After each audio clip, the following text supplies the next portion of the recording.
You are just a numbers person who never faced real risk, my brother-in-law said, pointing his fork at me across the dinner table. So do us all a favor and stay out of real defense business before you cost us the family relationship.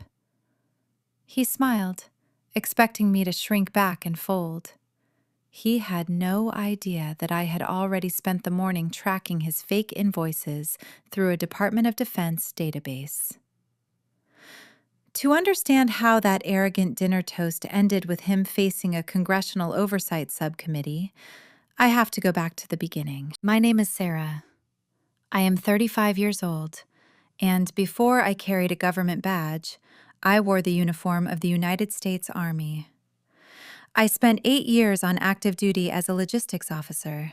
When people think of the military, they picture infantry units, tactical gear, and attack helicopters.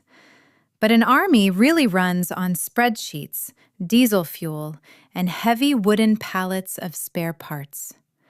Amateurs talk strategy. Professionals talk logistics. If you cannot move fuel, bandages, and ammunition across a hostile desert, the bravest soldiers in the world cannot win a fight. It was my job to make sure the right equipment was exactly where it needed to be. I deployed twice to the Middle East, managing supply chains in 120-degree heat, breathing in fine sand and thick diesel exhaust. In that world, precision is not a preference. Precision is survival. A missing zero on a shipping manifest can ground a medical evacuation flight. A delayed parts order can leave a convoy stranded on a dangerous highway. We operated on a simple, unforgiving doctrine. Slow is smooth, and smooth is fast. You do not rush the process. You verify everything. Facts over feelings. When my time in uniform ended, I traded my boots for a quiet desk in a gray federal building in Alexandria, Virginia. I became an auditor for the Department of Defense, Office of the Inspector General. It is a job that most people find incredibly boring. To my husband's family, it meant I was essentially a glorified secretary. They assumed I sat in a windowless cubicle, stamped documents, and filed away receipts all day long. They thought of auditing as dry, endless paperwork. But auditing the military-industrial complex is not really about math. It is about human nature. The United States government spends billions of dollars every single year on private contractors. They pay civilian companies to do everything from mowing grass on training bases to fixing the highly classified electronics in armored vehicles. Where that much money flows, someone is always waiting in the shadows with a bucket to catch the leaks. My job is to find those leaks. I sit in a quiet room with 2 computer monitors, a small folded flag, and a mug of black coffee, and I look for the tiny cracks in the spreadsheets. I look for the places where greed overrides common sense. Most of the time, the discrepancies I find are just honest mistakes. A tired supply clerk hitting the wrong key on a Friday afternoon, a misunderstood federal regulation regarding travel expenses. Not because they are malicious, because they are human. Sometimes it is a mistake. Sometimes it is a crime. It was a Tuesday morning in late October. Outside my office window, a cold, steady rain was washing the last yellow autumn leaves off the trees. I was working my way through a stack of routine compliance reviews for a batch of subcontracts tied to Fort Riley, Kansas. That caught my attention immediately. Fort Riley was my old unit's territory. I knew that installation like the back of my hand. I knew the exact layout of the motor pools, the way the heavy equipment yard smelled after a rainstorm, and the physical distance from the main security gate to the primary supply warehouses. I knew the rhythm of the work. When you know the physical dirt of a place, the numbers on a screen look different. You can picture the space. You know what is actually possible, and more importantly, you know what is a lie. I opened a digital file for a regional logistics subcontractor. They were hired to provide civilian warehouse clerks and heavy equipment operators to support the active duty units.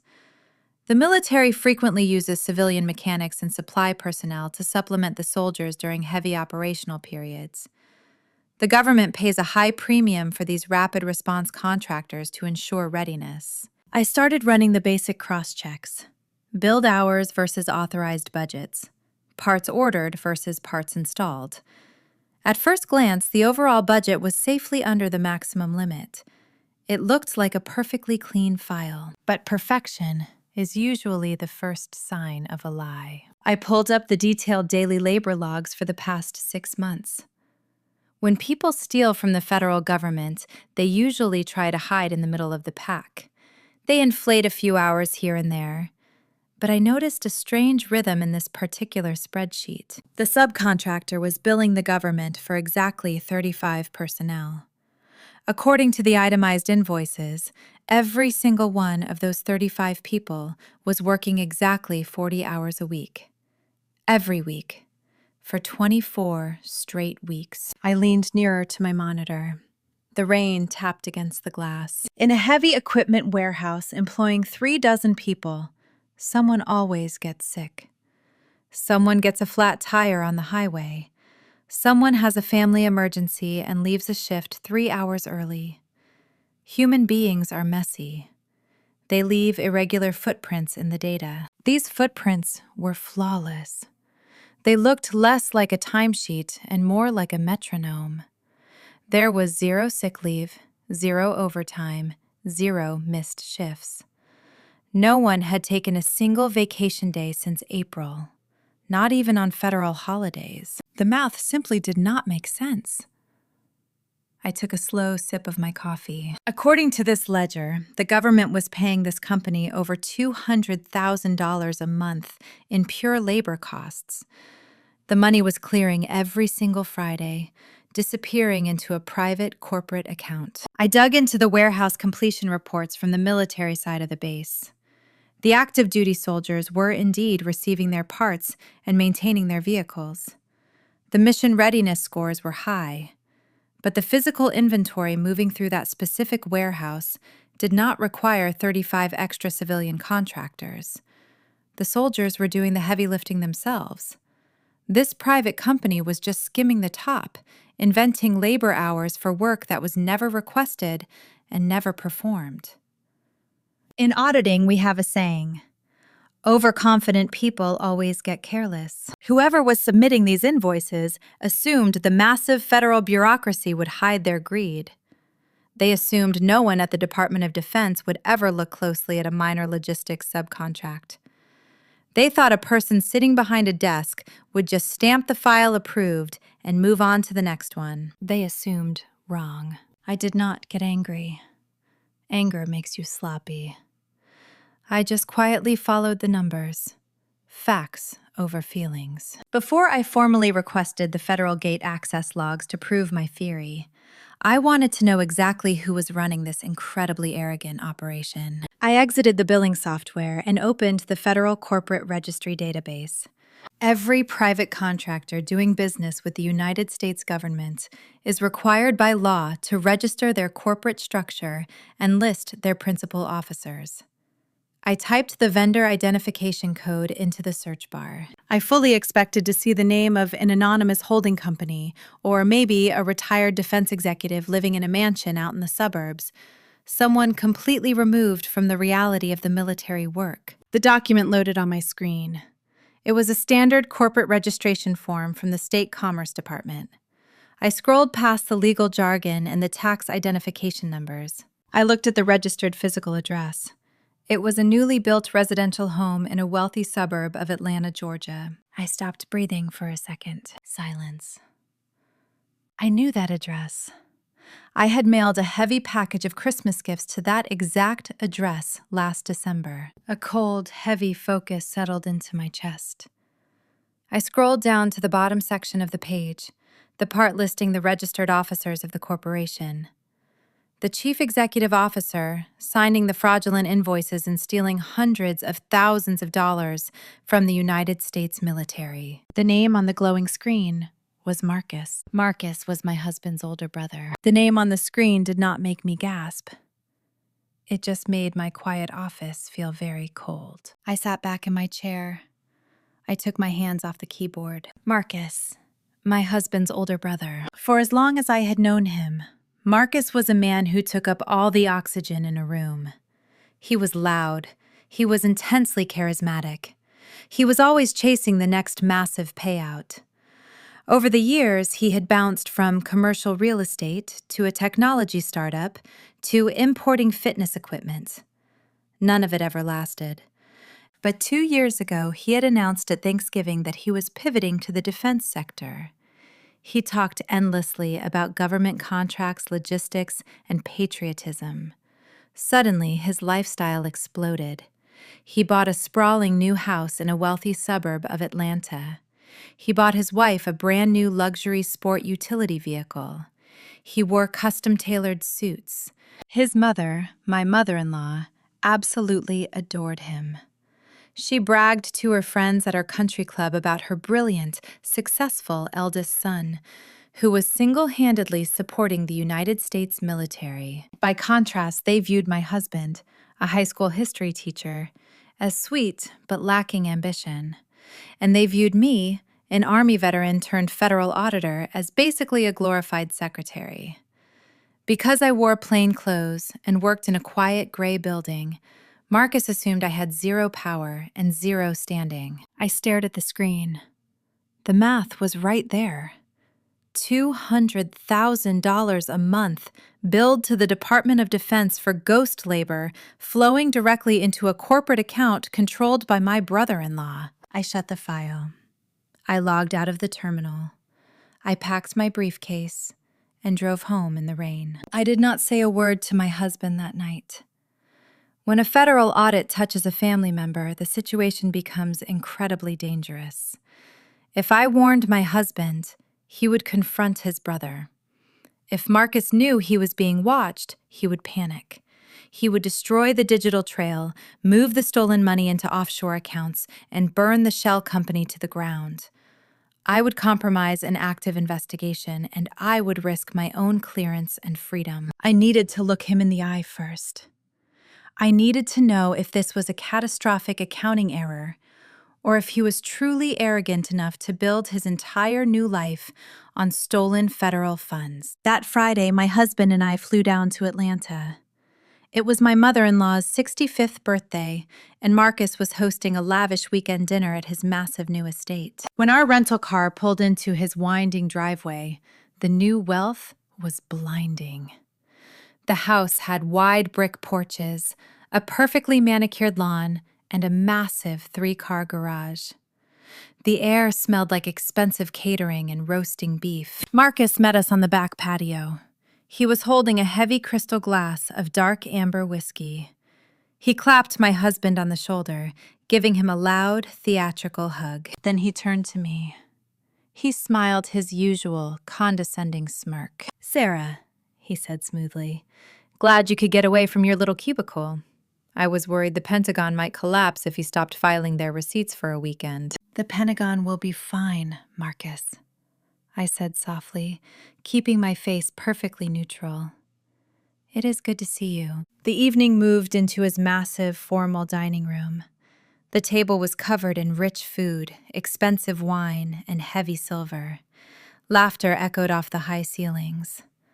Marcus held court at the head of the table, loudly holding forth about the state of the economy and the heavy burden of being a primary provider. His wife sat quietly, looking exhausted from managing the massive house and their 3 young children. It is a very strange feeling to sit across a table from someone while actively holding the power to end their entire career. It feels like holding an active grenade in your pocket. You know exactly what the pin feels like. You know exactly what happens if you pull it. But you keep your hands perfectly still. Halfway through dinner, the conversation turned to his business. "Defense contracting is a gold rush right now," Marcus announced to the table, leaning back in his heavy chair. "You just have to know how to navigate the system. The federal government is a giant, lumbering beast. You have to be aggressive. You have to provide value where the bureaucrats cannot see it. My mother-in-law beamed at him. I just do not understand how you handle all that stress, Marcus. You are so brave. Marcus laughed, taking a slow sip of his whiskey. He looked across the table at me. He loved using my government job as a foil to make his own private sector success look more impressive. It is just about having the stomach for it, Mom, Marcus said, his voice carrying easily over the clinking silverware. Not everyone does. He pointed his silver fork at me across the dinner table. You are just a numbers person who never faced real risk, Marcus said. So do us all a favor and stay out of real defense business before you cost us the family relationship. The room grew very quiet. My husband tightened his grip on his napkin, opening his mouth to speak. I reached under the table and put my hand on my husband's knee.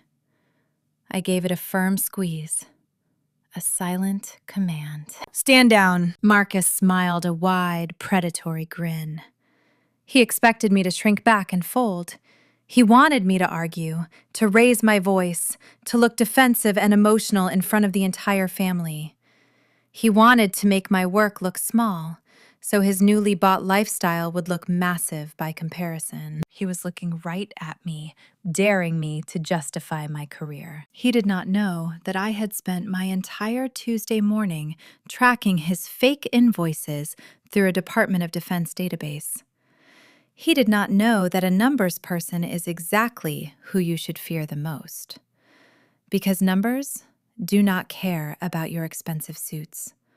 Numbers do not care about your luxury cars or your mother's approval. Numbers leave a permanent trail in the digital dirt. Sometimes power is loud. Sometimes it is perfectly quiet. In a fight, the person who loses their temper loses the tactical advantage. Discipline is a weapon. You let the enemy exhaust their ammunition while you quietly gather yours. I did not argue. I did not throw my drink in his face. I did not tell him that I had managed millions of dollars of heavy artillery logistics under mortar fire in a foreign desert, while his biggest risk was a paper cut. Not because I was intimidated, because I knew the truth. I will keep that in mind, Marcus, I said quietly. I picked up my water glass and took a sip. I smiled, offering nothing else. The tension broke. Marcus smirked, clearly satisfied that he had established dominance over his younger brother's wife. He went back to bragging about his impending real estate purchases. The rest of the weekend was agonizing.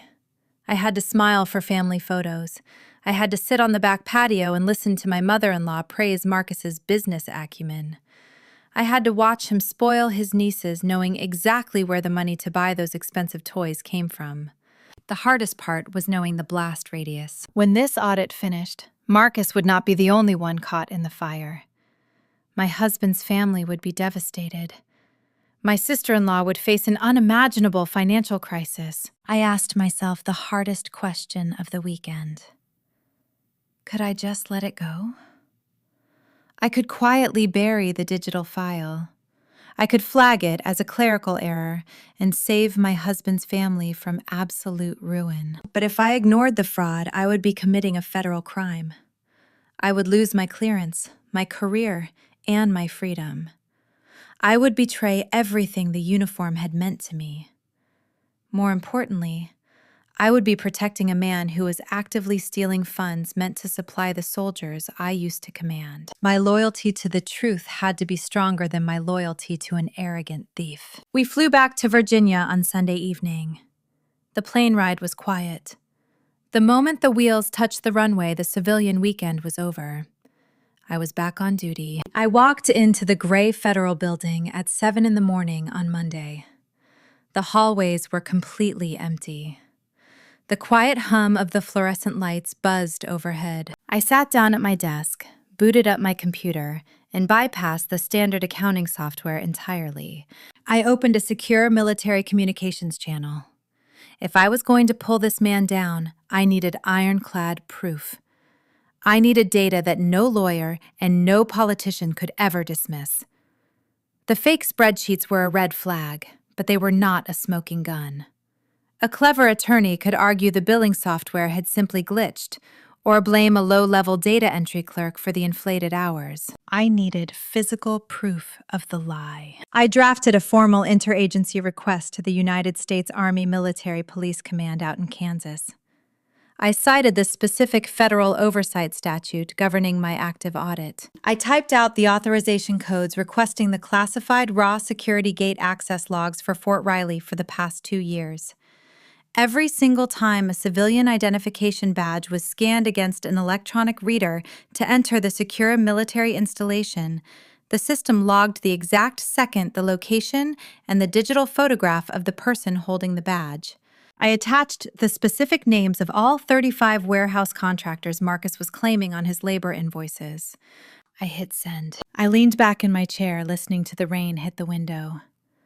Now, all I had to do was wait for the ghost roster to appear. The Military Police Command operates on its own timeline.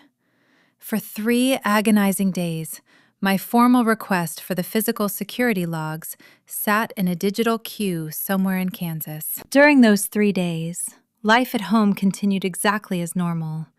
My husband graded history papers at the kitchen table. My mother-in-law sent cheerful group text messages updating the family on the massive kitchen renovation Marcus was starting in Atlanta. He was apparently ordering custom imported marble countertops. I read the text messages in silence. I knew the math. That marble was bought with federal funds meant for heavy equipment logistics. The silence during those 72 hours felt incredibly heavy. The discipline required to live a normal civilian life while actively building a federal case against your own family is a quiet, isolating burden. Slow is smooth. Smooth is fast. Finally, on a Thursday morning, my secure email chimed. A heavily encrypted data packet had arrived from the Military Police Command. It contained the complete digital access records for the primary gate at Fort Riley, cross-referenced with the 35 specific names on Marcus's labor invoices. I locked my office door. I drew the window blinds. I set my coffee mug down. I downloaded the massive raw data file and opened a clean blank spreadsheet on my second monitor. This was the moment of truth. When you request access records from an active duty military installation, it does not arrive as a neat presentation. It is a brutal block of raw code. Every single time a plastic security badge touched an electronic scanner at any access gate on Fort Riley over a 24-month period, the system recorded the exact date, time, and location. It looked like a wall of random numbers, but I had spent 8 years staring at logistics matrices in the desert. To my eyes, the data was already organizing itself into a story. I dragged the gate logs onto my left monitor. I opened Marcus's pristine civilian labor invoices on my right monitor. The task was simple.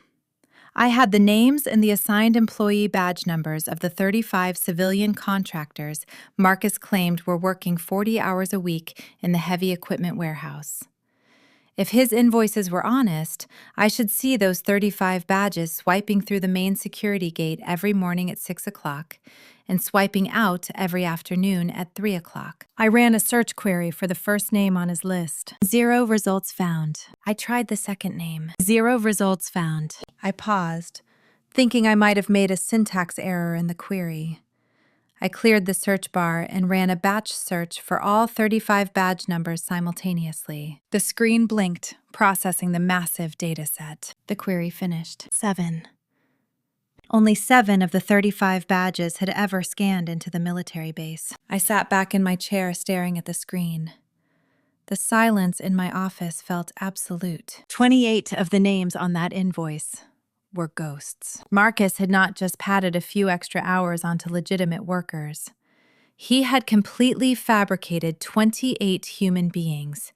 He had stolen the names and federal identification numbers of real people, likely from an old commercial database he had bought or hacked years ago, and used them to generate fake federal employee profiles.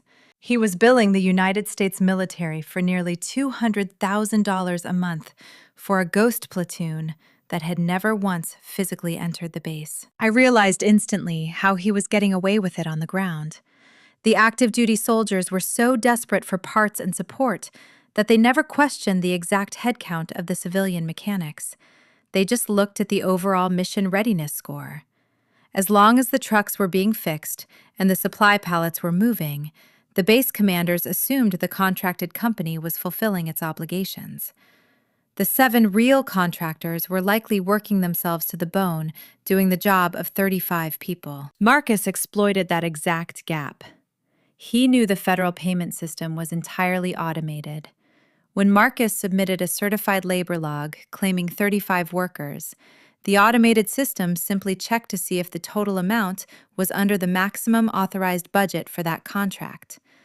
Because Marcus kept his theft just slightly under the ceiling, the computer automatically approved the payment. The money cleared every Friday. He had found a blind spot in the bureaucracy, and he would have kept getting away with it year after year if the file had not landed on the desk of someone who actually knew the physical layout of Fort Riley. Someone who knew that a heavy equipment yard does not run perfectly for 24 months without a single employee taking a sick day. Overconfident people always get careless. Marcus assumed the people tracking the money were completely disconnected from the reality of the military. He assumed we were just mindless drones stamping paperwork. I printed the raw security gate data. I printed the corresponding fraudulent labor invoices. I laid them side by side on my desk. This was the midpoint of the investigation. The smoking gun. There was absolutely no way to argue around physical gate scans. You are either standing at the electronic turnstile holding a plastic badge, or you are not. The digital footprint for 28 people was completely missing.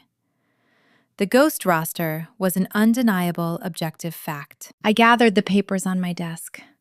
I put them into a red classified action folder. When an auditor uncovers this level of criminal fraud, the protocol is strict. The sheer scale of the theft, millions of dollars stolen in less than 2 years, pushed it past a standard administrative error. This was a massive, orchestrated criminal enterprise targeting federal defense funds.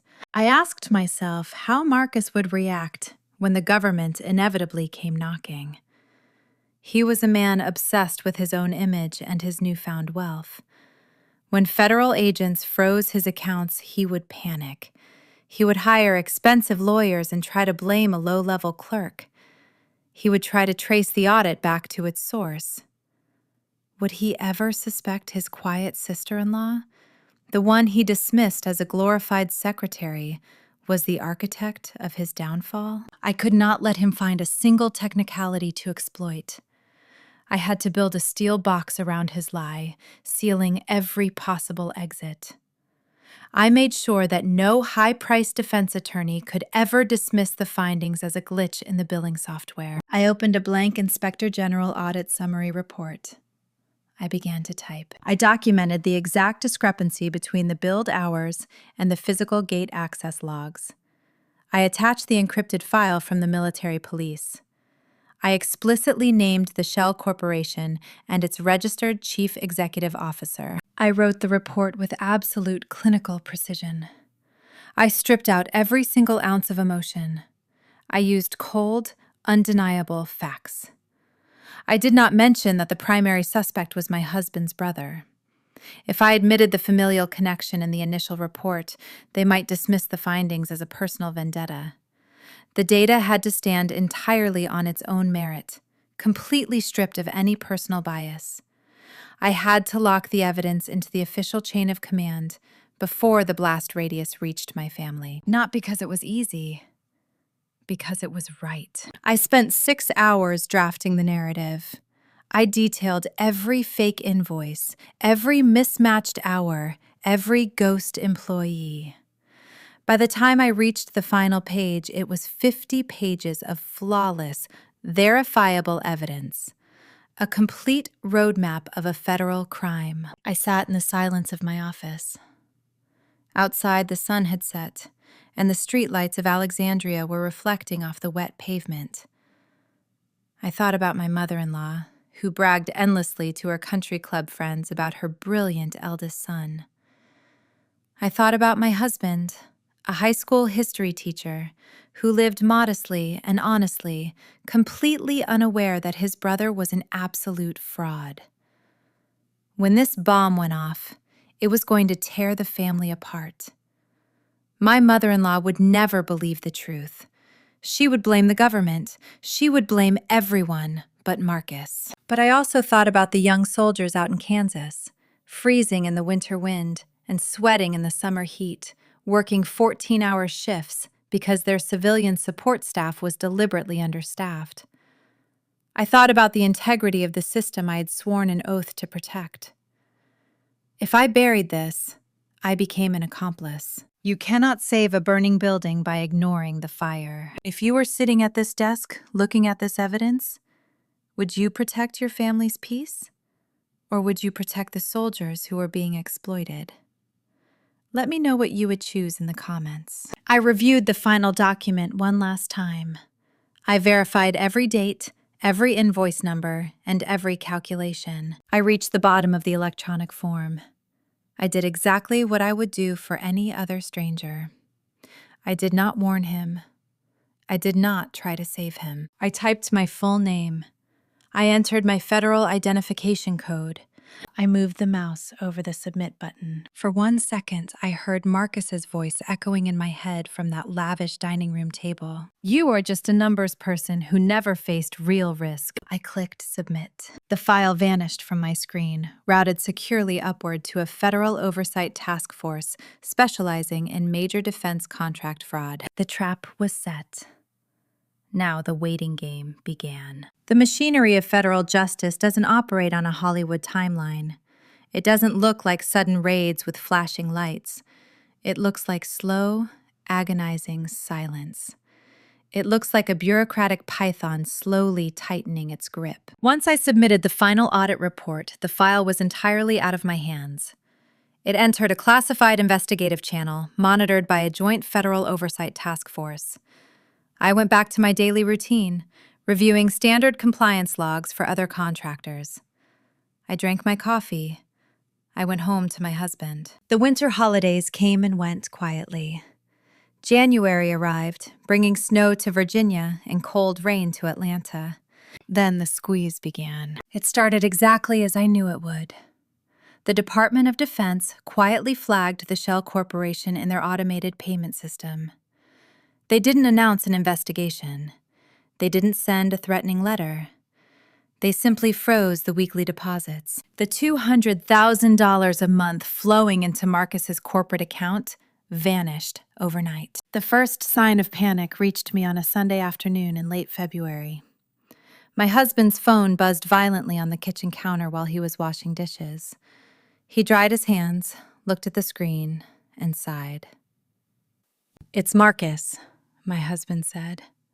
"He wants to do a family video call." We sat down on the couch and accepted the incoming request. The screen populated with the faces of the family. My mother-in-law was sitting in her sunroom. My sister-in-law was corralling the 3 children in the background. And then there was Marcus. The swagger was gone. He was sitting in his lavish home office, but the custom-tailored suit was replaced by a wrinkled sweatshirt. He looked exhausted.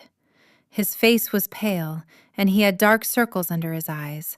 "I am dealing with absolute nonsense right now," Marcus announced immediately, not bothering to say hello. His voice was tight, high-pitched with stress. "The federal government is a complete joke. They've frozen my entire operating budget for a massive logistics contract." "Oh, sweetheart," my mother-in-law said, her voice dripping with sympathy. "Is it just red tape?" "It's worse than red tape," Marcus snapped, running a hand through his hair. "Some nameless, faceless bureaucrat in Washington got confused by my labor matrices. They flagged a perfectly legitimate payroll file as an irregularity. Now, some massive federal oversight task force has completely frozen my payments pending a review." He laughed bitterly. It was a hollow, frightened sound. "They have no idea what they are looking at. These civilian auditors are absolutely clueless. They sit behind their desks all day and they have zero understanding of how real defense work operates in the field. They are just trying to justify their own pointless existence by harassing successful businesses. I sat perfectly still on the couch next to my husband. I kept my face entirely blank. It takes an immense amount of discipline to look an arrogant thief in the eye and listen to him blame you for his own crime. Have you ever had to sit in silence while someone confidently lied about a situation you secretly controlled? Tell me how you handled it in the comments below. I am so sorry, Marcus, my husband said sincerely. He had no idea what was actually happening. Can you just show them the records and clear it up? Of course I can, Marcus said defensively. But I could hear the sheer terror underneath his bravado. He knew exactly what they had found. It's just going to take a small army of expensive attorneys to explain simple math to these idiots.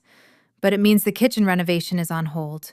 Everything is frozen right now. He paused, looking directly at me through the screen. Sarah, he said, his voice lowering into a desperate, patronizing tone. You work for the Inspector General, right? You shuffle papers around in that building. You must know people in the payment division. Can't you make a few phone calls? Can't you find out who is holding up this file and explain how these contracts actually work? The silence in the living room was profound. He was asking the architect of his destruction to help him dismantle the bomb. He was so incredibly arrogant and so completely trapped in his own lie that he thought he could use me to fix his problem. He still viewed me as entirely powerless, a glorified secretary who could fetch a file for him. He had no idea that I was the one who had locked the door. Sometimes people beg for mercy. Sometimes they demand your help while standing in the fire they built. Marcus, I said quietly, leaning slightly closer to the screen. I kept my voice perfectly measured. Federal audits are strictly compartmentalized. We don't have access to active investigations outside our assigned divisions, and interference is a felony. His face darkened instantly. The desperation mutated into immediate anger. Right, Marcus scoffed, rolling his eyes. You are just a low-level analyst. You don't have that kind of clearance anyway. I shouldn't have asked. I need someone with actual influence. You are going to be perfectly fine, Marcus. My mother-in-law chimed in, aggressively glaring at me through the screen. You are brilliant. You will hire the best lawyers, and you will humiliate those petty bureaucrats. They are just jealous of your success. The call ended abruptly. My husband shook his head, muttering about federal inefficiency, completely oblivious to the truth. I stood up and walked into the kitchen. I poured a glass of water. My hands were perfectly steady. The python was squeezing, and Marcus was suffocating on his own arrogance. Over the next 3 months, the situation escalated rapidly. Marcus burned through massive amounts of cash trying to fight the government. He hired a high-priced corporate defense firm out of Washington. They aggressively attacked the audit, claiming the discrepancy was a simple software glitch, and the missing gate access logs were a hardware failure. The lawyers assumed they were fighting a careless automated system. They assumed the government had sloppily flagged an anomaly and lacked the physical evidence to back it up. They thought they could bully a low-level auditor into dropping the case by burying them in aggressive legal motions. They didn't know they were fighting a logistics officer. They didn't know the evidence had been organized with absolute military precision, completely stripped of any possible loophole. The federal task force simply rejected their motions. They refused to unfreeze the accounts. The physical gate scans were an undeniable objective fact. 28 ghosts. By late May, Marcus's financial house of cards collapsed. The custom kitchen renovation was abandoned halfway through. The luxury sport utility vehicle was quietly repossessed in the middle of the night. He put the massive estate in Atlanta up for sale, desperate for cash to pay his mounting legal bills. My mother-in-law blamed everyone but her golden son. She blamed the corrupt government. She blamed jealous competitors. She complained constantly in the family group chat about the massive injustice happening to a brilliant patriot. I read every single message. I never responded. Then, on a Tuesday morning in June, the final blow landed. I was sitting at my desk, reviewing a standard travel expense file, when an encrypted email flashed on my monitor. It was marked urgent, carrying the official seal of a United States congressional committee. A bipartisan oversight subcommittee in the House of Representatives had launched a high-profile investigation into defense contract fraud. They were targeting several shell corporations exploiting active-duty military bases. They needed a flagship case, a perfect example of systemic vulnerability. The federal task force had given them my audit report. It was the cleanest, most airtight case file they had seen in years. I opened the email.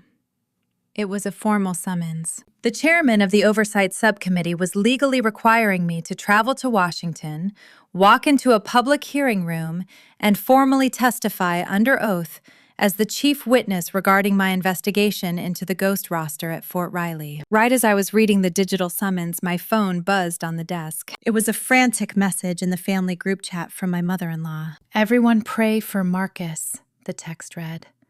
"He is flying to Washington on Thursday. His lawyers secured a public hearing before a congressional subcommittee. He finally gets to face the corrupt bureaucrats who ruined his business. He is going to clear his name." I stared at my phone. I stared at the official summons on my screen. Marcus smugly believed he was going to walk into that hearing room and overwhelm a bunch of politicians with his charm and expensive lawyers. He truly believed he could talk his way out of the lie, exposing the supposedly careless auditor who had ruined his life. He was flying to Washington to face his accuser. He still had no idea who his accuser actually was. Washington in June is a heavy, suffocating kind of hot. The air sits on your shoulders like a wet woolen blanket. I walked up the wide marble steps of the Rayburn House office building, wearing a plain navy blue suit and flat black shoes. I carried a single black leather briefcase. Inside were the printed copies of my 50-page audit report, the military police access logs, and the fabricated invoices. I checked in with the Capitol Police at the security desk. My federal credentials cleared immediately. I followed the signs down a long, echoing marble hallway toward the committee rooms. The hearing room was vast and intimidating. The walls were lined in dark oak paneling. Bright television lights hung from the high, ornate ceiling. At the front of the room, an elevated, curved wooden dais stretched from wall to wall. This was where the members of the Congressional Oversight Subcommittee would sit. Directly below the dais, sitting all alone in the center of the floor, was a small wooden witness table with a single black microphone. Behind the witness table were several rows of heavy wooden chairs for the public, the press, and the subjects of the investigation. I walked down the center aisle. The room was already buzzing with congressional aides and reporters setting up their laptops. I pulled out the heavy wooden chair at the solitary witness table and sat down. I opened my briefcase, placed my red classified action folder perfectly square on the table, and waited. 5 minutes before the hearing was scheduled to begin, the heavy wooden doors at the back of the room swung open. Marcus walked in. He was flanked by 3 very expensive corporate defense attorneys carrying thick leather briefcases. Marcus was wearing a brand new, custom-tailored charcoal gray suit. He was projecting absolute confidence. He stood tall, looking around the room with a tight, aggressive smile. He was a man who believed his own lies. He fully expected to walk into this room, humiliate a nameless government bureaucrat, and resume his lavish lifestyle. His eyes swept over the crowded gallery. He looked toward the front of the room. He looked at the solitary witness table. His eyes locked onto mine. Marcus stopped walking. His 3 lawyers bumped into him from behind, confused by the sudden halt. I did not move. I did not smile. I did not offer a single ounce of emotional reaction. Facts over feelings. I just looked at him with absolute professional stillness. I watched the realization hit him like a physical blow. The arrogant posture collapsed instantly. the color entirely drained from his face, leaving him looking sickly and terrified. In that single, agonizing second, the math finally clicked in his head.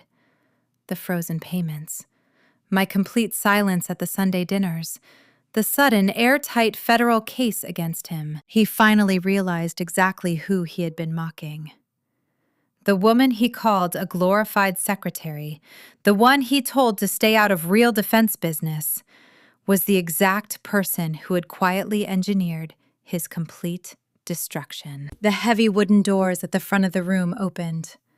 The elected officials filed in and took their seats at the elevated dais. The chairman of the Oversight Subcommittee, an older representative with a booming voice, struck his wooden gavel. The sharp crack echoed like a gunshot.